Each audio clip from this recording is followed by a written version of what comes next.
Hello, everyone. Welcome to our audiences, both on Zoom and Facebook.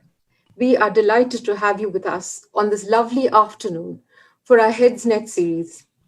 I'm Ratan Gopinath from the Teacher Foundation, Bangalore.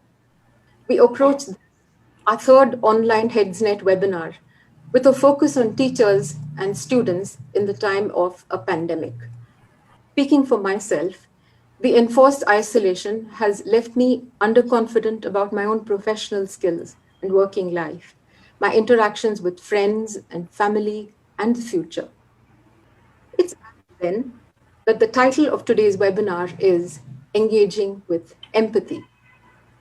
Our guest speaker for this webinar is a teacher trainer, an author, drama therapist, businesswoman, all rolled into one. She's founder of the Quality Circle Time, or the QCT model, for classrooms and whole schools. She's Jenny Mosley, and you are going to meet her shortly.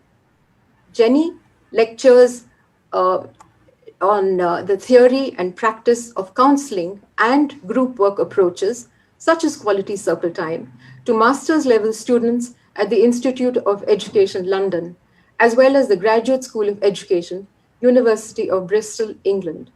Her courses and work have been widely recognized in the UK by Ofsted, which is the Office for Standards in Education, a government body, a highly respected government body in the UK. She also works extensively in the UK and abroad, and of course in India as well.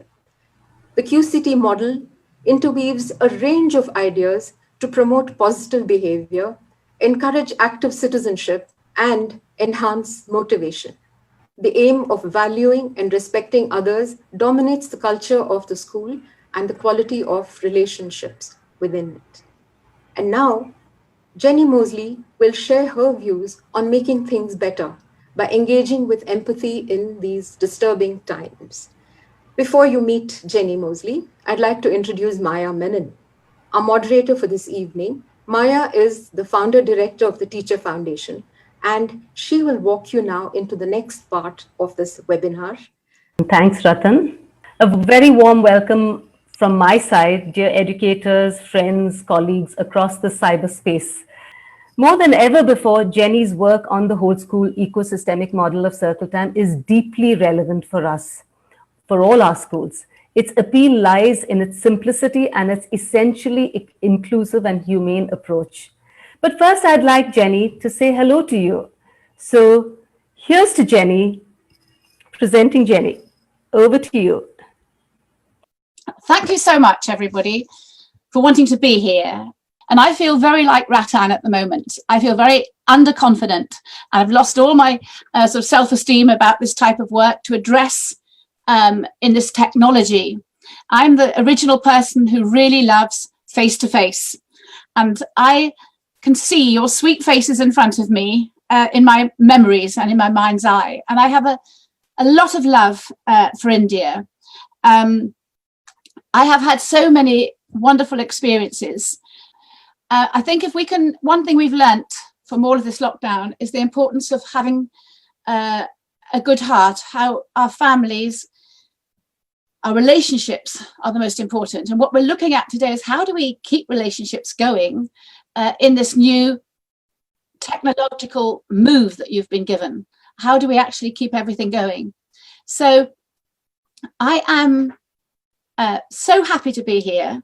I don't feel I can, the vastness of your country, the vastness of the problems, the pace of everything is so huge. I can give a little bit of insight, but my heart is with you. I don't know how you manage as well as you do already. I've got some answers, I've got some ideas, but I think that you are honestly, genuinely magnificent yourselves. So don't lose confidence in what you are and who you are. Anyway, over back to Maya. Thank you, Jenny. Thank you for that lovely boost of confidence to all those Indian teachers out there. I think we really need them. So I'm going to ask you a few questions, first of all. So one of the questions, it was a recurring question that many teachers had. How do we make students aware of the emotions they're going through, and how can we enable them to share the same in these strange times that we live in? How can we help children talk about their feelings? For you and I to talk about our feelings, we need to feel emotionally safe. And that has always been the most important thing, is that you as a teacher are a safe person to talk to. And that's a massive thing that we hopefully will look at later, because I have to listen well. I have to dignify all answers that children give me. I must make them feel special, and I must make them feel important. For many years now, we've always used metaphor as a way to help children with emotions. So, for example, I've been writing some lockdown lesson plans, and I want to release that. So I have written stories based on an ordinary day of children. So I would listen to some of my grandchildren. I would listen to what friends had told me, and I'd write a story from a child's point of view. And in that ordinary day, there would be hurtful things, happy things, ordinary things. So you could, I've done them for little children and for older children. You would need to write your own. It's a very simple story. The children listen. They have a sheet of paper. If they hear a positive thing, they tick the one side. If they hear a negative thing, they tick the other side. So they have to identify how that child feels. So that's a lot of empathy for that child. They then, at the end, you can talk through what makes you happy and what makes you sad. So you've shown that you've understand what they go through by your own writing about a child's day. You've shown that you understand them by the way that you're listening to them. They can identify, and then you can, afterwards, you can say, and what would you write? And maybe ask them to write what their day is like, so that you can see what it feels like to be them. There are other ways. I think all of you know that I've talked to you before, that somehow for children, that to identify feelings, maybe we should sometimes try it with colours. If you ask children what's a good colour for being angry, they'll say red. If you ask them, and always work with opposites of children. So you have, what's the opposite of angry? Would be calm. And the colour they often choose is pale green, a calm colour. If they're very happy, they'll say yellow. And if they're sad, they'll use blue. Now, these are colours. We sometimes have a feelings tree, and a child could just take a branch, put it beside them, and they colour little leaves.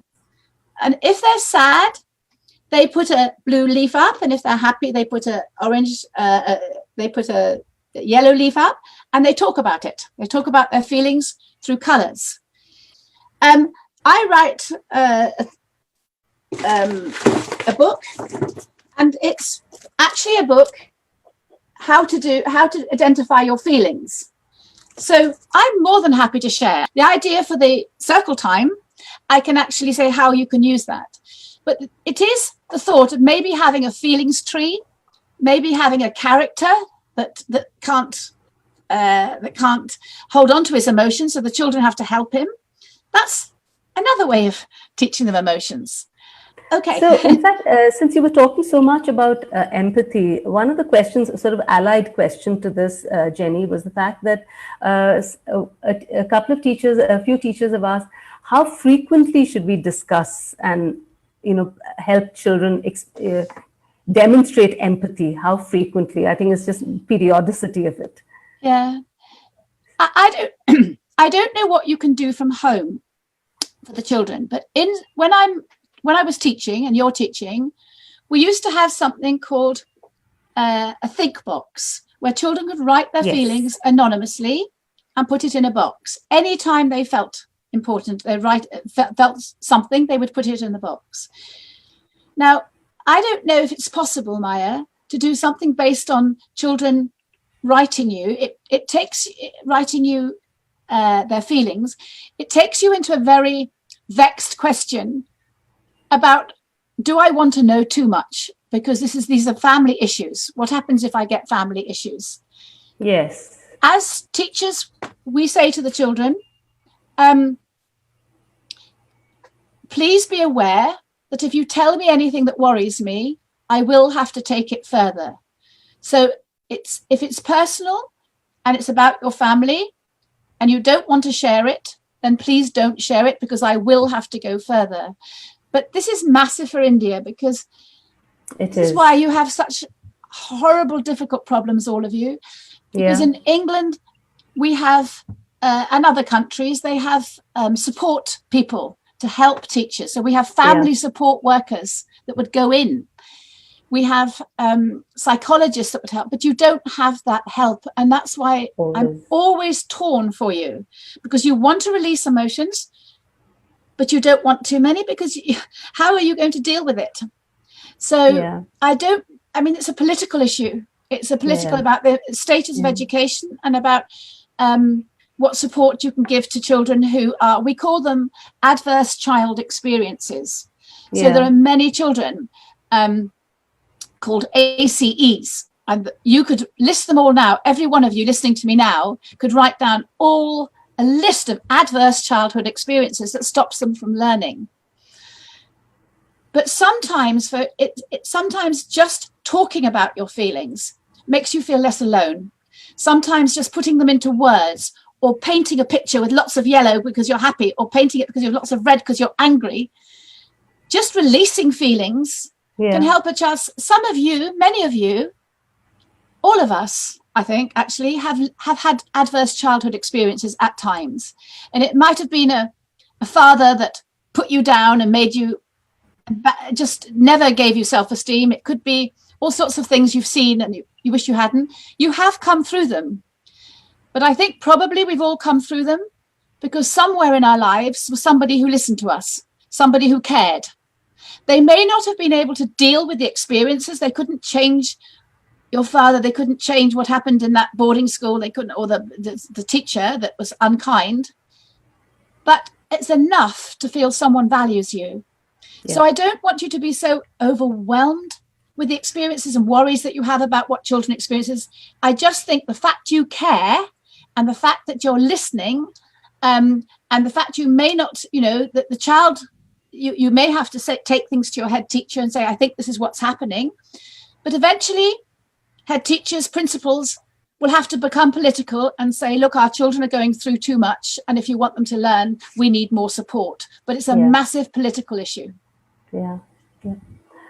Thanks, Jenny. So I have another question. I think it was related to what you said, Jenny, about, the fact that a child may not want to speak, if it's connected with the family and so on. So how do we help teachers connect with children where there are serious family issues? Because teachers often think that they're intruding into a child's life and intruding into a domestic issue. But what is okay about, when is it okay to intrude into a child's domestic issue, which could be impacting his social emotional well-being? Honestly, a school, it's a whole school issue. No teachers could be making this, dealing with this on their own. There should be a child protection policy that a school has worked out together, and that you agree together at what point you're going to have to report it to the principal, at what point you can, and also every area has different charities or different people that can help. You need to pull together a list of who would support you if it was a really big issue in the school. So it's a child protection issue, and it needs to have your whole staff meeting, and it needs to be written up as to at what point do we take it further. So I have bubble time with children. Some of you can have bubble time by Zoom. It's a quiet time. A lot of it is just being children. They have very strong feelings about things, and they would like to share them with you. A lot of the issues, I don't know if you can do this at all, but in my think box in a classroom, a child writes down what they would like talked about in circle time. So if they're going through bullying, they'll write down bullying. Or if they talk about there's a lot of sibling bullying going on, they'll say, my brother's hurting me too much. Or I'm always alone. I'm frightened. I have too many strong feelings. If you had that anonymously, you could bring it into circle time through an anonymous role play. So you can actually, I sometimes role play a child who maybe have lost a parent. I might role play a child who's can't control her temper, and the children give advice, but that would be in circle time. But you can do it through metaphor.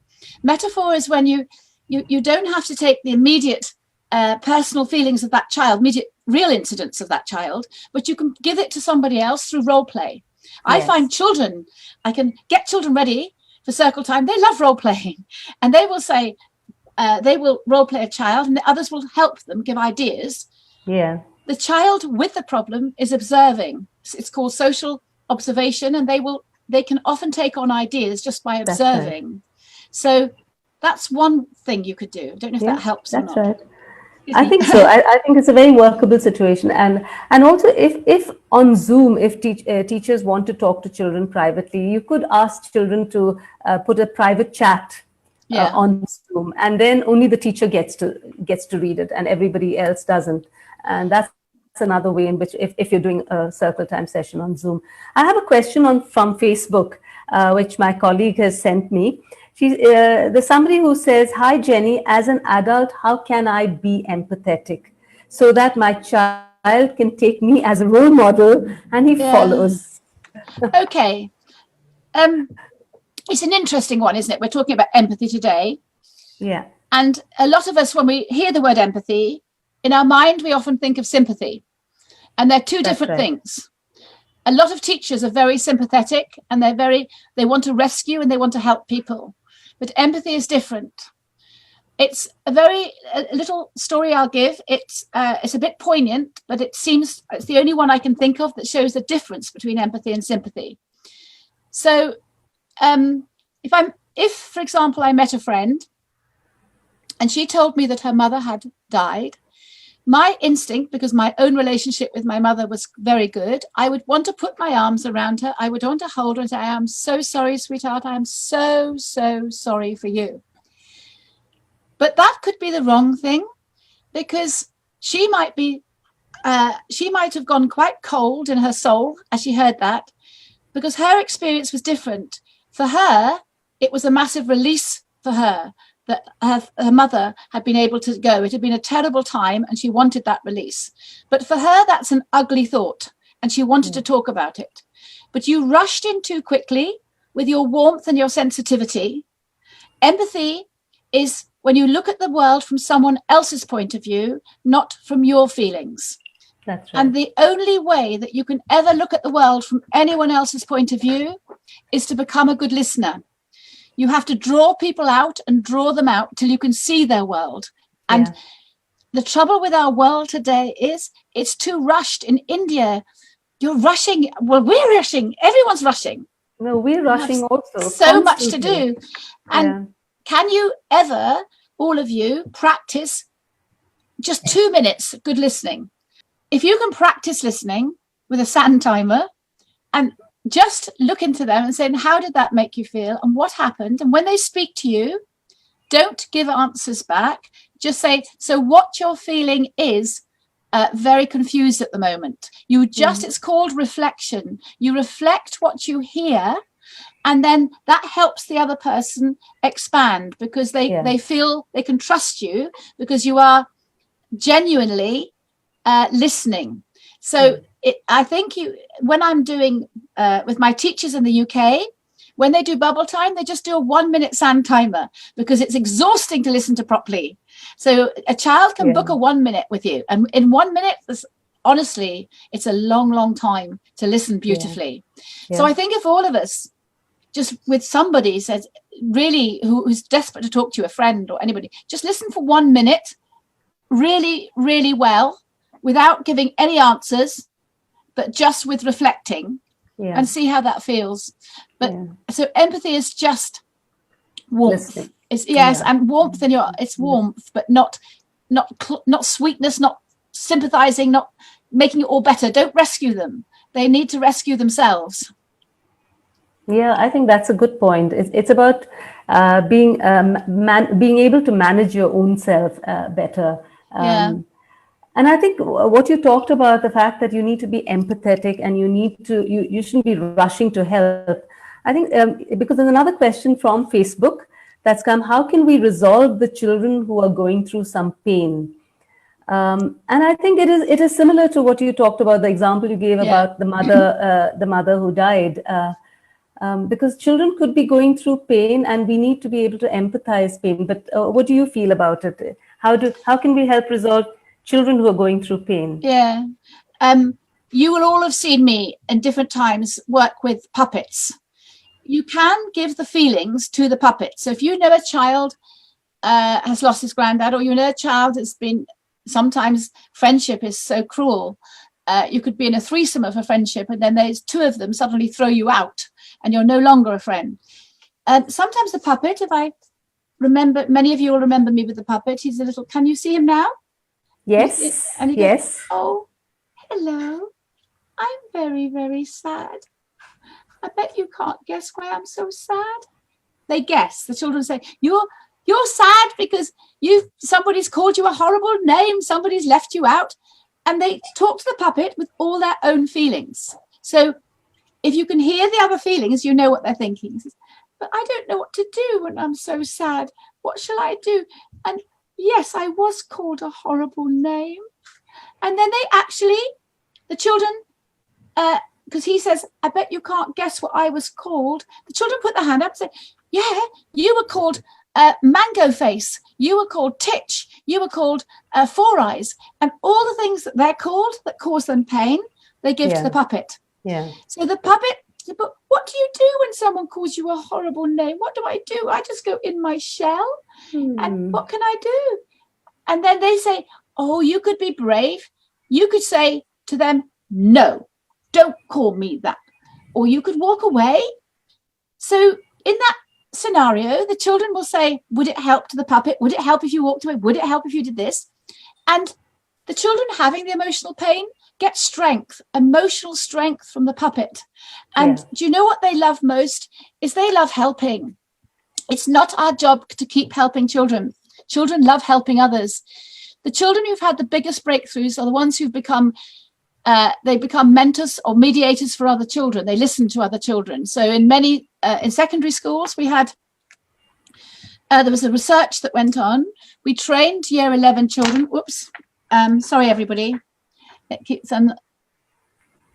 We trained children who were 13 or 14 to listen. They had very simple questions for younger children, simple questions, and with the younger children, they just come into secondary school. They took all the children with low reading ages, and they gave them 15 minutes a week with a listener. There was no any in-depth listening. That the older child would refer it to a teacher, but it wasn't in-depth. It was just listening about the child's life. They had very simple questions to ask them about the child's life.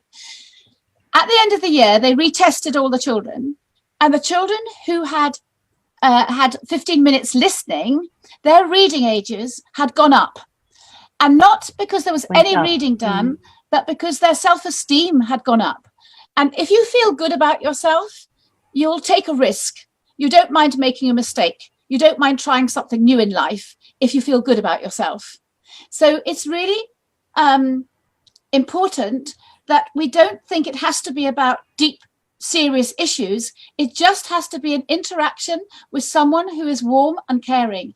And those older children, their self-esteem, they'd taken the self-esteem questionnaire before and afterwards, their self-esteem was through the roof because they'd helped somebody. And it was simple. They just had questions and they listened. Very simple. Talking about older children, there's another question here on chat. It's talking about adolescent children. Adolescent children do not share easily. They say something, one thing and mean something else. How can we help them face their issues so that, how can a teacher tell that they're not just sort of making up stories and they're actually being authentic or genuine in what they're feeling?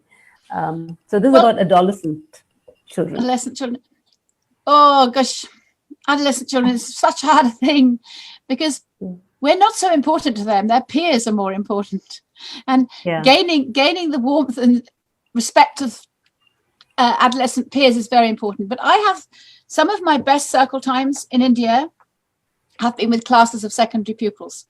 There is a genuine, because it's such a fast society and because everyone's so fast, they do genuinely like to be listened to. When a child is having me on and they'll say something which I know isn't true, I will say, thank you for telling me that. And I move on. I don't question it, because I'll be hooked into their what they want me to do. I just say, thank you for telling me that, and I move on. And I go with the children who I can trust. So the ones I know will tell me the truth. I don't spend time putting them down, because what you've got to show them is that you're not interested in the negative, you're only interested in the positive, and that the only way they'll win your attention, they will win your attention, is to tell you positive and interesting things. It's a very hard, when I've been in India, and same in England, we're often very critical. And if we tell a child off, it's still a form of attention. And they're still getting something back. The most important thing in teaching, and often in motherhood, but I haven't been able to do properly, it's called ignore and distract. So ignore the child that's winding you up, ignore the fact they're not telling you the truth, distract them by being excited and positive about something else, or play a quick game. Now, I'm wondering, Angels, you must be tired of trying to do this. We could. Yeah. I think a game is good. I think we should have a quick game.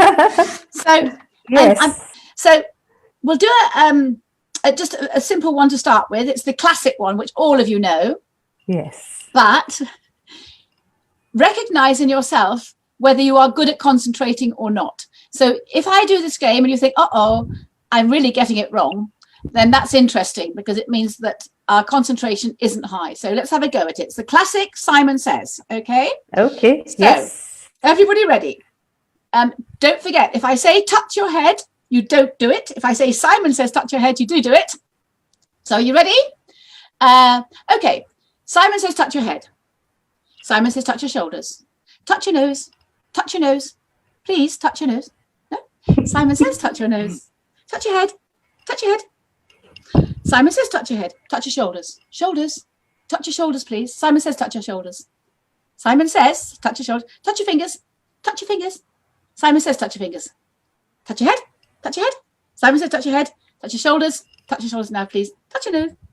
And stop. Well done. You did very well. Thank you. Very well. Yeah. Just make it slightly harder. We're going to do an old Victorian one. But what's very good for your brain is when you clap, so clap to the left, clap right, clap left, clap right. It's helping your brain. It's called cross-lateral reference. If you helped a child with dyspraxia or dyslexia, they will actually do this. An occupational therapist will do it, but it's more fun if it's in a game. So it's called When Lucy Was a Baby Lucy Was. Can you say that with me, Maya? When Lucy was a baby Lucy was. Can you do that? Okay. Clap. When Lucy was a baby Lucy was. So when baby was a baby, she went like this. Okay, so off we go. When Lucy was a baby Lucy was. Keep going. When Lucy was a baby, she went like this. Right? When Lucy was a schoolgirl. Ready? Okay. When Lucy was a schoolgirl Lucy was. When Lucy was a schoolgirl, she went like this. Miss, everyone, miss. When Lucy was a teenager, Okay. When Lucy was a teenager she was. When Lucy was a teenager, she went like this. Next one. When Lucy was a mother. I hope you're all joining in, everybody, because I'm feeling very silly here on my own. And, no, I'm doing it with you, don't worry. Everyone together, let me pop it back in. Yeah. Okay. When Lucy was a mother. When Lucy was a mother Lucy was. When Lucy was a mother, she went like this. Ow, shush. Everyone say it. Ow, shush. When Lucy was a grandma. When Lucy was a grandma. Grandma Lucy was. When Lucy was a grandma, she went like this. Oh, me back. Oh, my back. When Lucy was dead. Here we go, darling. When Lucy was dead. Lucy was.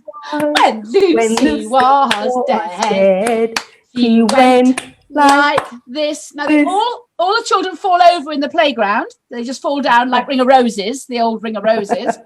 And they come up and then they go, when Lucy was a ghost, Lucy was. When Lucy was a ghost, she went like this. Everybody? Right. A very silly game. Yes. But you are no longer thinking, I'm hungry. You're no longer thinking, how long is this webinar going to last? For a few seconds, you were in the now. For a few seconds, you were in the moment. Exactly. And that's what a little game does. So we'll carry on and I'll give you another little game in a minute. But yes. So, everybody, on when you're teaching, don't be afraid. Still, what makes children love you is having fun with you. What makes children love you is when you're silly and you are laughing. The teachers you remember were the teachers that had a little bit of a joke with you. And honestly, the best teachers are the ones who play games, because it's at that moment, it's our common humanity. We just need a laugh, a silly, old, wonderful laugh. Exactly. Okay? Exactly. Next question. Thanks, Jenny. Thanks, Jenny. Yes. There are questions. I think there are questions connected with, you said that when adolescent children say something, you just sort of, you ignore it, you ignore and distract. So there's one question here from, one of our attendees, that in that case, their negatives get repressed. How do we resolve those? We used to use the word attention-seeking children. Attention-seeking children drive you mad because all they want is your attention. They make up things. They'll do negative things to get your attention. The best way of thinking about this is call them attention-needing children. They really genuinely need it. And they have learnt in their life that the best way to get your attention is by doing something naughty or silly. And maybe at home, that's what they do. So how do we help them? We can give them attention, but it has to be positive attention. Not give them attention when they're already winding you up and they're making you cross. If you can find a moment when they're not in a squabble with you or someone else, have a quiet bubble time. We call that in secondary chat time. Have a quiet chat to say something good that you've noticed about them. And if you notice they're good, they will trust you later with when they have to tell you something difficult, because you've established yourself as someone who cares, not someone who's always down on them like a ton of bricks. So you need to establish yourself as somebody who cares and then have a quiet chat with them later. Yeah, thanks. I think there are a lot of questions connected with very young learners, the preschool, pre-primary children. How do we, how do we look at listening to them, and how do we help them express their feelings, especially online? It's a difficult one, actually, Jenny. Oh, it is. When you're looking at in front of a screen and trying to do QCT. My 3-year-old will listen to me if I have a puppet with me.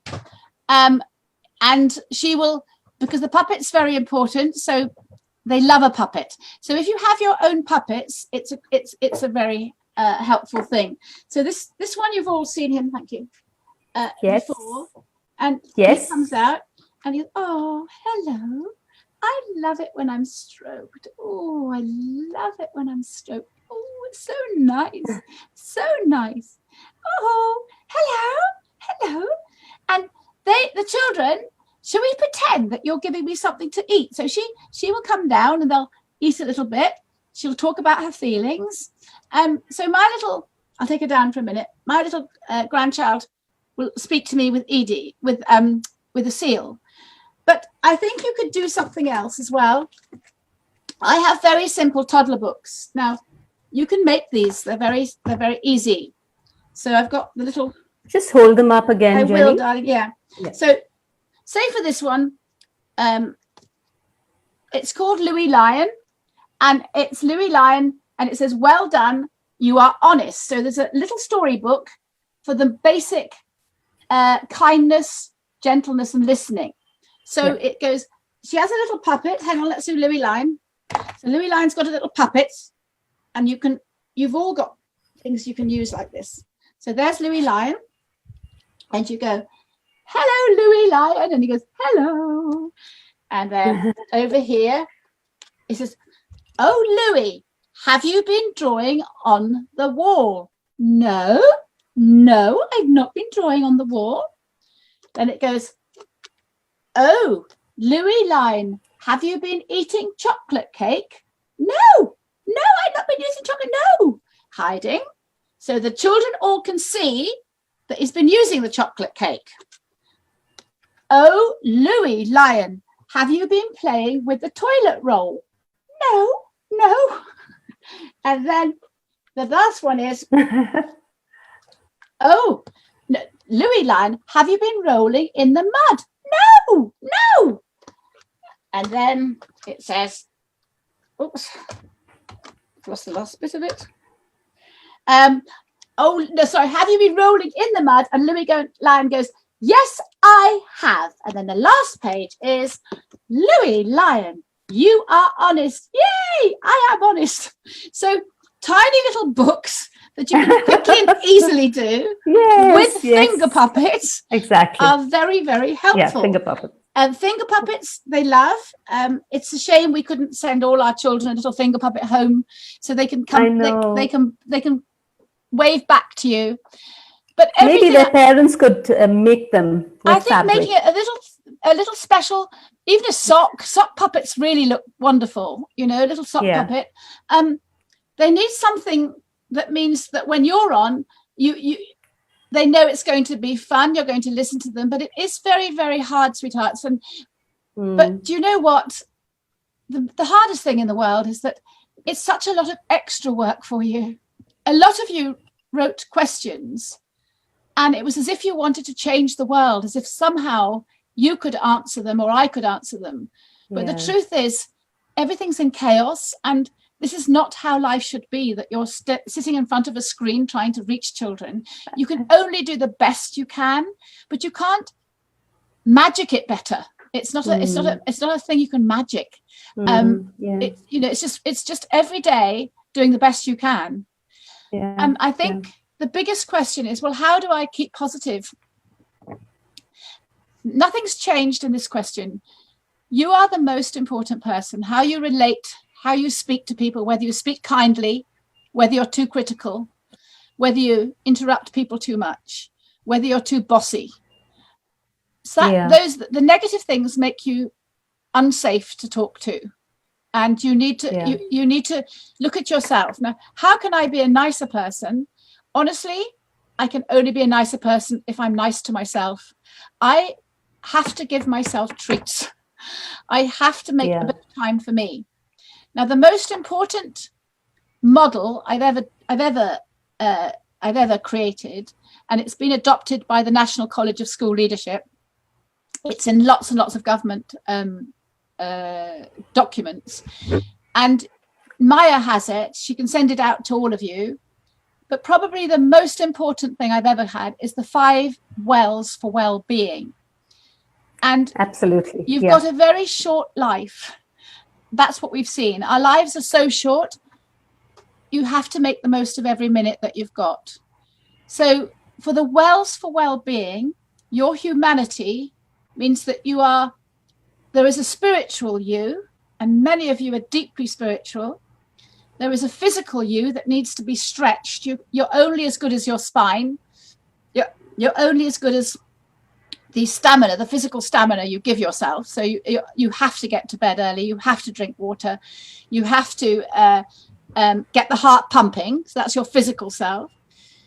You've got your intellectual self. Now, you're all asking questions about teaching, but there's a whole world out there of ideas which refreshes you and energizes you. So you have to say to yourself, when's the last time I read a really good book that's got nothing to do with being a parent and nothing to do with being a teacher? When's the last time that I engaged in poetry or good documentary? The intellectual self, ideas that are other people's ideas give you great energy. Then you look at your creative self. Now, I've never known, teachers are so busy, but many older people and younger people in lockdown have done the most incredible things they never knew they were capable of. So it's a really important time to think, what am I doing creatively? Some of you are cooking beautifully. Again, some of you are making things, but just creatively for you, what are you doing? And emotional self is making time to listen, to have warmth, to have friendship. Now, together, these 5 wells, the spiritual, physical, intellectual, creative, and emotional, spell spice. There is a spice in life. Now, there is nowhere more spicier than India. The spices, the color, the richness. If you just thought about, has my life got some spice in it? And you have to look at your quality of your week, and you need to say, am I doing something for my spirit? Now, some of you are very lucky. If you did yoga, that could be your spiritual self. It could be your physical self. It could be your emotional self because you feel calm and happy. You have to find things that meet quite a lot of the well's needs. Is that you cannot give to anybody else if you're not giving to yourself first. And that if you are run down, your self-esteem gets low, and honestly, you go into fight and flight. So if your self-esteem goes low, you start getting cross and angry with everybody, or you go into flight, which means I don't care about teaching. I'm going to give up as soon as I can. I'm just going to get through to retirement, and I'm going to stop. So you have to put back into yourself so your self-esteem stays good and sound. Sorry, I think that's very well said. And there's another question here, which I think is an important question, because you talked about creating a moment of success, especially for children who have difficulty behaving well, or even for us if we are feeling, drained out and tired and so on. So how would you suggest you can create moments of success? Yes, I have something called a jar of good choices. Can you see that? Yes. A jar of good choices. Now, they could have a jar at home, and they could have some lovely stones that they've collected. Every time a child makes a good choice, it clinks in. So it goes into the jar. To create a moment of success, you just need to make sure that they can succeed at whatever instruction, whatever request that you're making, they can succeed. And you can look at them and say, oh, that's a good choice. Well done. Good choice. For anything, if they waited patiently. Now, we do something called the 5 skills. So if you want to take your hands with me now, everybody, we teach the 5 skills, everyone. So you say, we're thinking, we're looking, we're listening, we're speaking, we're concentrating. We're concentrating. We have these up. I would like parents to have them up at home. They need to teach parents to say, oh, thank you. You were looking at me just now. Thank you. You were listening to me just now. I would love parents to have at home the 6 golden rules of behavior. We're gentle, we're kind, we're honest, we work hard. For little ones, we say we try hard. We look after things. We listen. And we listen. So we have 6 lovely, we have 6 golden rules for behavior. And at the end of a session I was doing with a child, a very difficult child, he said to me, he said, "Hey, miss, I've only got one of those skills." He said, "I've got that speaking one."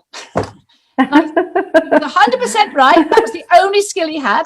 But we gave him a marble, and we said, "Good choice, you've got speaking." So he goes around saying, "I'm not a bad lad. I'm a lad with one skill only." So he's trying to get his other skills, and we're setting him up with a 1-minute sand timer where he can listen for 1 minute, and then he can put another jar, he can put another little stone in. So you can create success, but you must notice what they're doing well first. Yeah. Thanks so much, Jenny. It's been enormously generous of you to spend this time with us.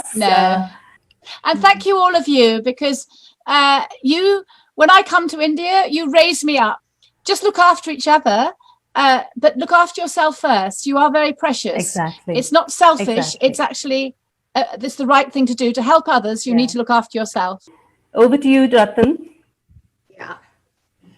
Thank you for that really motivating talk, Jenny. And even though we are across continents and connecting via computer screens, I don't think it makes a difference. It was lovely to have you with us today. Thank you very much. People on Zoom, people on Facebook, for your questions and participation. We hope to see you again next month for the next edition of HeadsNet. And from me and the team at TTF, for today, goodbye.